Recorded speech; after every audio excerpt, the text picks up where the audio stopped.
నన్ను క్షమించకండి. ఈ కథని రచించిన వారు ఆకొండి త్రిపుర సుందరి గారు.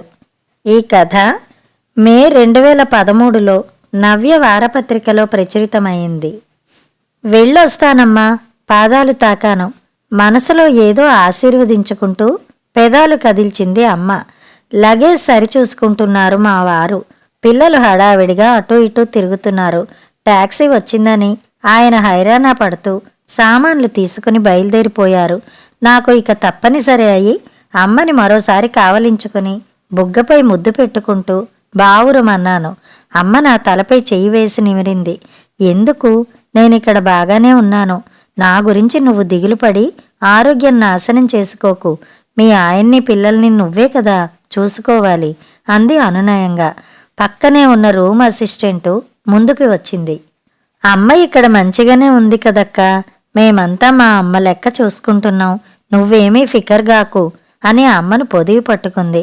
అమ్మ ఒళ్ళో కాసేపు తలవాల్చి, అమ్మా నన్ను క్షమిస్తావు కదూ అంటూ సజల నయనాలతో అభ్యర్థిస్తూ అమ్మని చుట్టుకున్నాను. ఏం తప్పు చేశావని క్షమించాలి? జరిగేదే జరుగుతుంది. జరిగేదంతా మన మంచికే అని ఓపిక పడితే నీకే అర్థం అవుతుంది. మనకేది జరిగినా అదంతా దేవుడికి తెలుసని గుర్తుపెట్టుకో, మనసు ప్రశాంతంగా ఉంటుంది బోధించింది అమ్మ. అంతా నిజమే, అన్నీ నిజమే, కానీ బాధపడకుండా ఉండడం యోగులకే సాధ్యమేమో. అమ్మ అన్నిటినీ చూస్తూ రాటుదేలిపోయిందా? 72 వయసు నిర్లిప్తతనిచ్చిందా? ఇంత వేదాంతం ఆచరించి చూపడానికైనా ఎంత ఆత్మసంయమనం ఉండాలి? నాకు అమ్మలా కనబడలేదు. స్థితప్రజ్ఞత సాధించిన యోగినిలా కనబడింది. ఏదో అందామనుకుంటున్నాను, కానీ అంతలోనే కింద నుంచి కారు హారన్ వినబడింది. టైం అవుతుంది, మళ్ళీ మీ ఆయన ఏమైనా అనుకుంటే బాగోదురా అని అమ్మ అనేసరికి ఇక తప్పనిసరి కళ్ళు తుడుచుకుంటూ లేచాను. అమ్మ రూంలోంచి బయటకు వస్తూ హాల్లో కనపడ్డ వాళ్ళకి వెళ్ళొస్తానని అమ్మని జాగ్రత్తగా చూసుకుంటుండమని చెప్తూ టాక్సీ ఎక్కాను. వస్తుంటే కొంతమంది చేసిన కామెంట్లు చెవికి చేరినా అప్పుడు ఊరుకున్నా ఇప్పుడు గుర్తుకు వస్తున్నాయి. ఈడ వదిలేసిపోతారు, మంచిగా చూసుకోమని మనకు జాగ్రత్తలు చెప్తారు, గదేదో వాళ్లే చూసుకునడం మంచిది కదా, గదేముండది, పైసలు పోస్తారు, అమ్మ వద్దు బాపు వద్దు, అందరు గింతే, చూస్తున్నాం కదా, ఇప్పుడు పోతంది, మళ్ళీ ఎప్పుడొస్తుందో వాళ్లకే ఎరుక. చెవులు గింగిర్లెత్తుతున్నాయి, కణతలు అదురుతున్నాయి. మౌనంగా ఆయన అందించిన వాటర్ బాటిల్ అందుకున్నాను. నీళ్లు తాగుతుంటే అమ్మ మాటలు గుర్తుకొస్తున్నాయి. పరిగెత్తుకొచ్చి నీళ్లు తాగడం చిన్నతనంలో నా అలవాటు. చిన్నప్పుడు ఇంట్లో కాలు నిలిచేది కాదు నాకు. ఆటలే ఆటలు. ఇంటికి వస్తూనే ఆయాస పడుతూనే గటగట మంచినీళ్లు తాగుతుంటే అమ్మ కేకలేసేది. అలా తాగితే గొంతు పట్టేస్తుందని, ఊపిరాడదని మందలిచ్చేది. అయినా ఆ అలవాటు నాతోనే ఎన్నాళ్ళో ఉండింది. నాకేది మంచో నేను విన్నా వినకున్నా చెప్తూనే ఉండేది. తినే తిండి విషయంలోనైతే 1,00,000 జాగ్రత్తలు తీసుకునేది. చాలా పద్ధతిగా తనుంటూ నన్ను కూడా ఉంచాలనుకునేది. నేను చాలా వరకు అమ్మ ఫాలోయర్నే అయినా కొంత స్వతంత్రించేదాన్ని. చెప్తే తిడుతుందనుకునే విషయాన్ని చెప్పకుండా దాచి ఉంచేదాన్ని. ముఖ్యంగా ఫ్రెండ్స్ విషయాలు దాచి ఉంచేదాన్ని. ఎవరి అఫైర్స్నైనా అమ్మకి తెలియనివ్వకుండా ఉంచుతూ ఫ్రెండ్స్తో స్నేహాలు కొనసాగిస్తూనే ఉండేదాన్ని. అమ్మ కొన్ని చూసి చూడనట్టు వదిలేసినా ఒక్కోసారి కఠినంగా వ్యవహరించేది. అది తర్వాత ఎంతగా ఉపకరించిందో నాకు ఈ రోజున అర్థమవుతోంది. 2 మగపిల్లల తల్లినయ్యాక నాకు కూడా బాధ్యతలు ఎంత బరువైనవో తెలిసి వచ్చింది. ఆలోచనల్లోనే శంషాబాద్ ఎయిర్పోర్టుకి చేరుకుంది టాక్సీ. ఫార్మాలిటీస్ అన్నీ పూర్తయి మా సీట్లలో కూర్చునేసరికి 3:30 అయింది.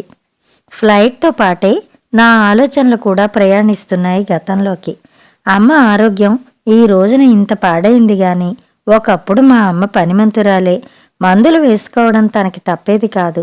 బండి నడవాలిగా అంటూ నొప్పులకి బలానికి అంటూ ఏవేవో మందులు మింగుతుండేది. కానీ ఎన్నడూ తను చేయాల్సిన పనులు ఎగవేయాలని అనుకునేది కాదు. నాకు కూడా చిన్నతనం నుంచి వంట అది నేర్పింది. నా చిన్నతనంలో అమ్మ కొన్నాళ్లు కడుపు నొప్పితో చాలా బాధపడింది. పల్లెల్లో ఇళ్లలో సెప్టిక్ ల్యాబరేటరీ సౌకర్యం లేక అందరిలాగే ఊరి బయటకు పోవాల్సి వచ్చేది. చెప్పులు వేసుకోకపోతే ముళ్ళు రాళ్ళు వేసుకున్నవి తెగితే కుట్టించడానికి నాన్న బద్దకించేవాడు. అలాగే ఒకసారి చెప్పులు లేకుండా పోయి వచ్చిందట. కొన్ని రోజులకి కడుపు నొప్పి ప్రారంభమైంది. అదని ఇదని మందులు మింగుతూనే ఉండేది. బరాల్గన్ మాత్రలేసుకుని ఇంటి ముందటికి సాయంత్రాలు వచ్చే సోడా బండి వాడి సోడా తాగితే నొప్పి తగ్గిందని పనులు చేసుకునేది. తగ్గిందే వైద్యం అనే నాన్న తన పని మీద బయటికెళ్ళిపోయేవారు. ఇలా ఎన్నాళ్ళో గడవలేదు. నొప్పి ఎక్కువ అవుతుంటే గుంటూరులో స్పెషలిస్ట్కి చూపిస్తే టేప్ వామ్ అని తేలింది. ఆ టేప్ వాము పంది మాంసంలోనూ మలంలోనూ ఉంటుందని తెలిసింది. బ్రాహ్మణులో పంది మాంసం కాదు కదా, ఏ మాంసము ప్రసక్తి లేని కుటుంబం. సరే, చెప్పులు లేకుండా వెళ్తుంటుంది కాబట్టి ఆ విధంగానే అమ్మ ఒంట్లో ప్రవేశించిందని డాక్టర్లు నిర్ధారించారు. ఈ టేప్ వామ్ విధానమే విచిత్రమైనది. అది మనిషి పేగుల నుంచి బొడ్డు వద్ద చుట్టి పట్టుకుని వదలదు. ఎప్పటికప్పుడు తోకని వదులుతూ బొడ్డును పట్టుకునుండే ఈ నులిపురుగుతో అమ్మ నొప్పి అంటూ ఏడ్చేది. అల్లోపతి మందులు తాత్కాలిక ఉపశమనం ఇచ్చేవి అంతే. ఇంతలో ఏ అదృశ్య శక్తో సాయం అన్నట్టుగా నాన్నగారికి ఎవరో దీనిపై మంచి సలహా ఇచ్చారు.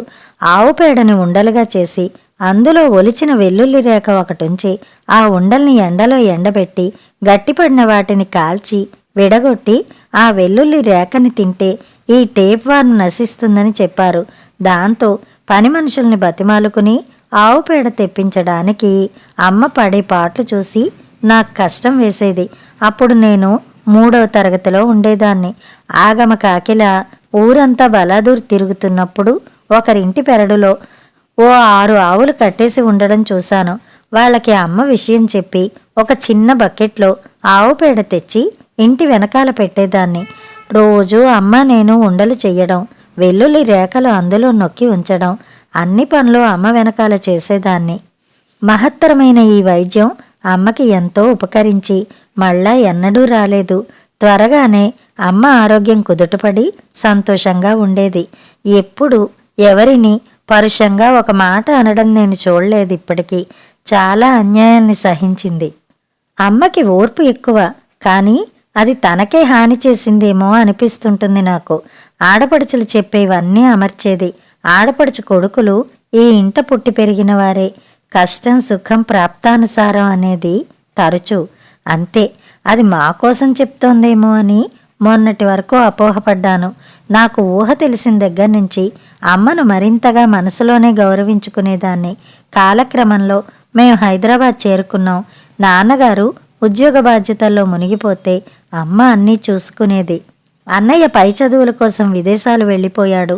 నా పెళ్ళి మా మేనబావతో జరగడం, 2 మగపిల్లలు కలగడం, అదంతా ఓ 10 ఏళ్ల కాలం జరిగింది. తర్వాత హైదరాబాదులోనే సొంత ఇల్లు కట్టుకుని స్థిరపడ్డం పరిణామక్రమం. ఈ నేపథ్యంలోనే అమ్మని షుగర్ తినేసింది. టాబ్లెట్లు వేసుకుంటూ రోజుకి 5 కిలోమీటర్లు నడుస్తూ భోజన నియమాలు పాటించినా కూడా ఆ దొంగ వ్యాధి అమ్మని ఆర్థరైటిస్తో కలిసి పట్టి పీడిస్తోంది. నరాలు వీక్ అయ్యి పార్షియల్ పార్కిన్సన్ కూడా తోడయింది. మందులు మళ్లీ షురు. కుడికాలు కుడి చెయ్యి కుంచుకుపోవడం ప్రారంభించాయి. ఇక ఆమె అవస్థ చూడలేక నేనే రోజూ వంట చేసి వాళ్లకు కూడా ఇవ్వడం ఆరంభించాను. మొదట్లో అమ్మా నాన్న అన్నం ఒకటే వండుకుంటే మిగతావన్నీ వండి గిన్నెల్లో డబ్బాల్లో సర్ది ఆయనకి ఇచ్చి పంపేదాన్ని. అప్పట్లో వాళ్ళకి దగ్గరలోనే మరో కాలనీలో ఉండేవాళ్ళం. 1 సంవత్సరం పాటు అలా గడిచిన తర్వాత అమ్మ వాళ్ళ పక్కిళ్ళు ఖాళీ అయితే అక్కడికే మకాం మార్చి వాళ్ళకి సాయంగా ఉండిపోయాము. ఈలోగా మా మామగారు పోవడంతో ఊళ్ళో ఉన్న సొంత ఇల్లు అమ్మేసి అత్తయ్య మా వద్దకు వచ్చేశారు. మా మరిది వాళ్ళు కూడా ఈ ఊర్లోనే ఏదో కంపెనీలో ఉద్యోగంలో చేరి ఇక్కడే ఇల్లు కట్టుకుని స్థిరపడ్డారు. అంతా ఒక ఊర్లోనే ఉంటున్నాం. ఒకే ఒడ్డుకు చేరినట్లుండేది. పిల్లలు ఎదుగుతున్నారు.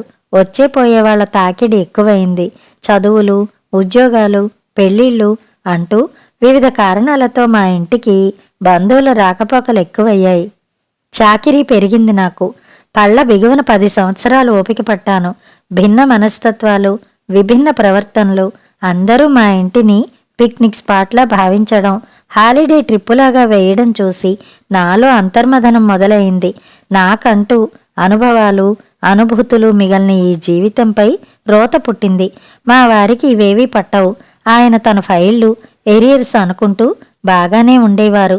పిల్లలు వాళ్ళ ఆటలు పాటలు వాళ్లకుండనే ఉండేవి. ఏ ఊరైనా వెళ్ళి 4 రోజులు ఉండాలంటే లాడ్జీలు, హోటల్స్లో భోజనాలు, అవి పడకపోవటాలు, పైగా ఎటు వెళ్ళినా అమ్మకి నాన్నకి సదుపాయాలు చూసి కానీ వెళ్ళలేని పరిస్థితి. ఒకసారి కాదు 4 సార్లు షిరిడీ ప్రయాణం రిజర్వేషన్లు అయ్యాక కూడా క్యాన్సిల్ చేసుకోవాల్సి వచ్చింది. నేను సాయి దర్శనానికైనా నోచుకోలేదే అని కుమిలిపోయేదాన్ని. నాకు జీవితంపైన నమ్మకం సడలసాగింది. అప్పటినుంచి నా జీవితం ఇక ఇంతే, అందరికీ వండి వార్చడానికి తప్ప దేనికి పనికిరాదు, నా టాలెంట్ అంతా వంటగిన్నెలపైనే అని కుంగిపోసాగాను. అప్పుడు గుర్తుకొచ్చింది అమ్మ పదే పదే కష్టం సుఖం ప్రాప్తానుసారం అనే ఆ మాట. వేరే వ్యాపకాలకి సమయం ఉండేది కాదు. ఎవరింటికి వెళ్ళి కాలక్షేపం చేసే అలవాటు లేదు. పుస్తకాలు మాత్రం విడవకుండా చదవడం, అవగాహన చేసుకోవడం మాత్రం మానలేదు. సాహిత్యంపై అభిరుచి ఉన్నా చదవడంతో సరి. పరిస్థితులు రాను రాను దుర్భరం కాసాగాయి. దానికి తోడు నాన్నగారి గురుభక్తి పెరిగి నాకు మరింత ఇబ్బంది కలగసాగింది. ఆయన జీవితం గురువులకే అంకితం. వాళ్లపై ఆయనకున్న గురి అపారం. ఆయన తన జీవిత పర్యంతం వాళ్ల సేవలోనే గడిపారు. జీవితం ఒక విచిత్ర వ్యూహంలో చిక్కుకున్నట్టయింది. నా నుంచి నన్ను విడదీసి చూసుకుంటే నాకు నేను మిగల్లేదని అర్థమైంది. మా వారికి పిల్లలకి పొద్దున్నే క్యారేజీలు ఇవ్వడం కోసం ఆరంభమయ్యే ఉరుకులు పరుగులు, రాత్రి 10 వరకు వచ్చేపోయే వాళ్ల సందళ్లతోనే కాలం హరించుకుపోయేది. ఒక్కోసారి అన్నం తినడానికి కూడా సమయం ఉండేది కాదు. తిన్నా రుచించేది కాదు. అంతమందికి నచ్చే నా వంట నాకు మాత్రం నచ్చకపోయేది. అలసిన శరీరం విశ్రాంతిని కోరుకుంటే మనసు ప్రేమరాహిత్యంతో కుమిలిపోయేది. ఇంట్లో గురు శిష్యుల తాకిడి, బంధువుల తాకిడి. ఎన్నో నోళ్లకి అన్నం అందివ్వాలి ఒంటి చేత్తో. మాట్లాడే నోళ్ళు, పోట్లాడే నోళ్ళు, విమర్శించే నోళ్ళు, పొగిడే నోళ్ళు భిన్న ధోరణిలో ఉన్న తినే సమయానికి మాత్రం అందరి నోళ్ళు ఏకీభావం వహించేవి. సలహాలు సూచనలు అడక్కున్నా ఉచితంగా పారేసేవారు. ఎవరినీ నొప్పించలేని మా ఇద్దరి మనస్తత్వాలు మాకే నచ్చేవి కావు. కానీ ఏమీ చేయలేని ఓ నిస్సహాయత బలంగా ఉండేది. ఇంతలో మా ఇంటిగల ఆయన ఇంటి అద్దె పెంచడం ప్రారంభించాడు. 2 ఏళ్లకు ఒకసారి పెంచుతానన్నవాడు ఏడాదికి ఒకసారి పెంచడం మొదలుపెట్టాడు. మళ్ళీ వేరొక ఇల్లు చూసుకుంటే అమ్మ వాళ్ళకి దూరం అవడం, ఇబ్బంది పెట్టడం ఎందుకు అనుకుని పెంచిన అద్దె ప్రకారమే ఉండసాగాం.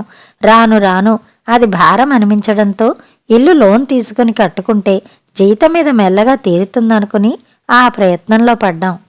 మనకంటూ ఇల్లు ఉంటుందనుకుని ఆ ప్రయత్నాలు చేస్తుంటే నాన్నగారికి ఒక ఆలోచన వచ్చింది. ఎటూ మా అన్నయ్య పెళ్లి చేసుకుని భార్యతో అమెరికాలో ఉంటున్నాడు. అక్కడే పాప పుట్టింది. వాళ్ళు అక్కడే సెటిల్ అయ్యేట్టు ఉన్నారు. ఇక్కడ చూసుకోవడానికి మేము తప్ప ఎవరూ లేరు. ఒకరికొకరు తోడుగా ఉండాలనుకుని తన ఇంటి మీద డాబా స్థలంపై హక్కులు నాకు రాశారు నాన్నగారు. అన్నా వదినలు ఏమనుకున్నారో గాని వాళ్ళేమీ మాట్లాడలేదు ఈ విషయంపై. తర్వాత కూడా అన్నయ్య మౌనంగా ఉండేవాడు. పరిస్థితి వాడికి అర్థమైందో ఏమో మరి.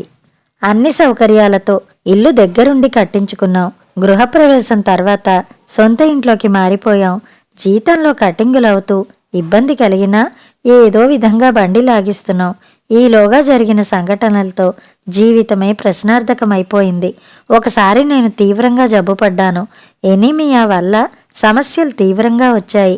ఒకటి తగ్గితే మరొకటి. నీరసంగా లేవలేని పరిస్థితుల్లో అన్నయ్య అత్తగారు వాళ్ళు వచ్చి నన్ను పరామర్శల పేరుతో హెచ్చరికలు చేసి వెళ్లారు. అసలు ఆ రోజు ఏం జరిగిందో ఈ రోజుకి కళ్ళకు కట్టినట్టుంది. ఆవిడ వస్తూనే ఏమ్మా ఒంట్లో బాగాలేదట కదా, ఏం జరిగింది అంటూ ఆరాలు తీసింది. నేను మామూలుగానే పరిస్థితి చెప్పాను. మందులు వాడుతున్నానని, కోలుకోవడానికి సమయం పడుతుందని, రక్తం బాగా తక్కువగా ఉందని వివరించాను. నా భావాలతో పని లేనట్టుగా నువ్వు ఆరోగ్యం బాగా చూసుకోవాలి, లేకపోతే వీళ్ళందరికీ తిండి తిప్పలు ఎలా? అందులోనూ మీ నాన్నగారు ఇంటి స్థలం కూడా ఇచ్చారు నీకు. బాధ్యతంతా నీదే మరి. మా అమ్మాయికి ఇవన్నీ ఎలా వీలు పడతాయి? అమెరికాలో ఉండాల్సిన వాళ్ళు అది ఇక్కడికి రాలేదు. జాగ్రత్తగా కాపాడుకోవాలమ్మా నీ ఆరోగ్యం అంది. ఆమె లౌక్యానికి ఏమనాలో తెలియక మతిపోయింది. మౌనంగా ఉండిపోయాను. నాన్నగారు ఇంటిపైన హక్కులు రాసిచ్చారు కాబట్టి దానికి బదులుగా జవాబుదారీ తీసుకోవాలి అన్న లాజిక్కు నా మనసుని గాయపరిచింది. కాకపోతే వాళ్ళు చేతులు దులుపుకోవాలనుకుంటున్నారని అర్థం చేసుకుని ఊరుకున్నాను. ఇక మా అన్నయ్య వచ్చి ఉద్ధరించేది లేదని నిర్ణయించుకున్నాను. తన తలరాత తను నిర్ణయించుకోగలిగితే మానవుడు తన చేయి దాటిపోతాడనో ఏమో. విధి ఎప్పుడూ గెలుస్తుంటుంది. ఏదో జరిగిపోతోంది కదా అనే స్థిమితం లేకుండా ఉండడానికా అన్నట్టు మా ఇంట్లో జరిగిన సంఘటనలు మా జీవితాల్లో పెను మార్పులు తీసుకొచ్చాయి. ఉన్నట్టుండి ఒకరోజు నాన్న బాత్రూంలో పడిపోయారు. వెట్టిగోగా నిర్ణయించారు డాక్టర్లు. అన్ని టెస్టులు చేసి మందులు రాసిచ్చారు. కానీ నాన్న అన్ని మందులు వేసుకున్నా తేరుకోలేదు. తర్వాత డాక్టర్లు డిస్క్ డిస్లొకేట్ అయిందని తేల్చారు.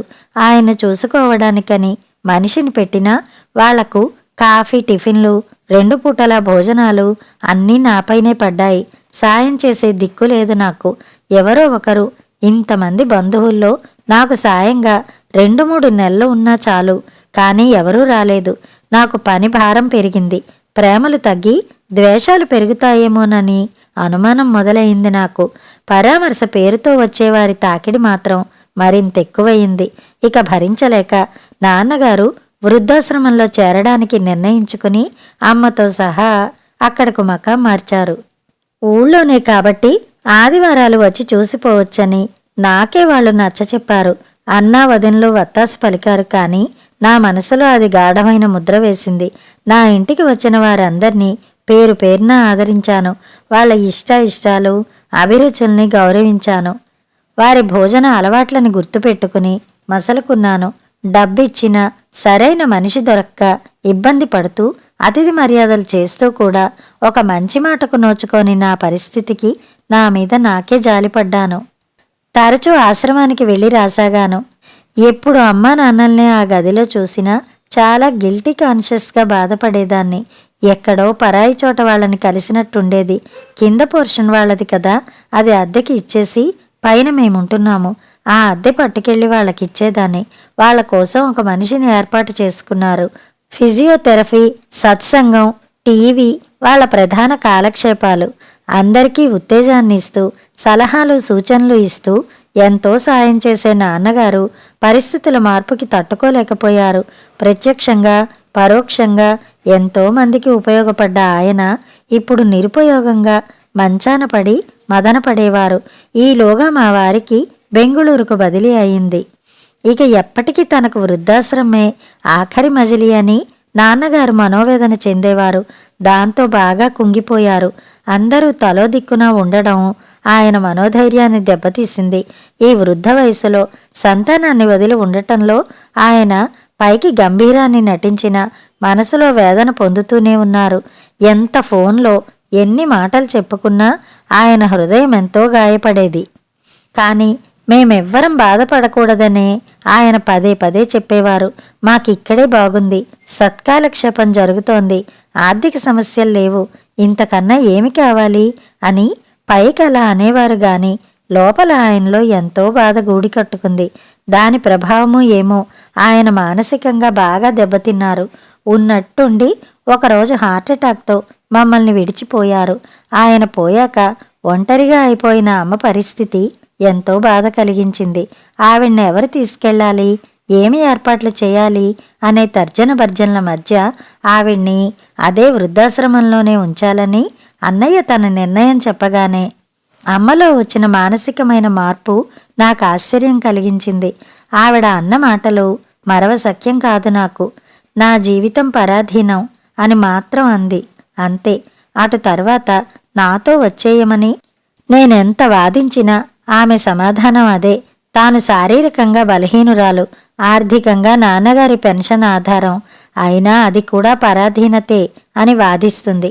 పరిస్థితులకు అనుగుణంగా ఉండడం వల్ల లేనిపోని చింతలను దూరం చేసుకోవచ్చని, దానివల్ల మనం అనారోగ్యం పాలు కాకుండా ఉండగలం అంటూ అమ్మ చేసిన విశ్లేషణ నా మనసుని స్తబ్దం చేసింది.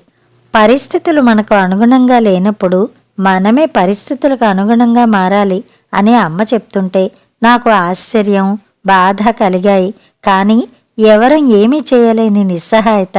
నేను ఉన్న చోటికి తీసుకెళ్ళినా చాలా ఏర్పాట్లు చేయాలి. ఒకవేళ మనుషులు దొరికినా వాళ్ళు ఎక్కువ కాలం ఉంటారో లేదో తెలియదు.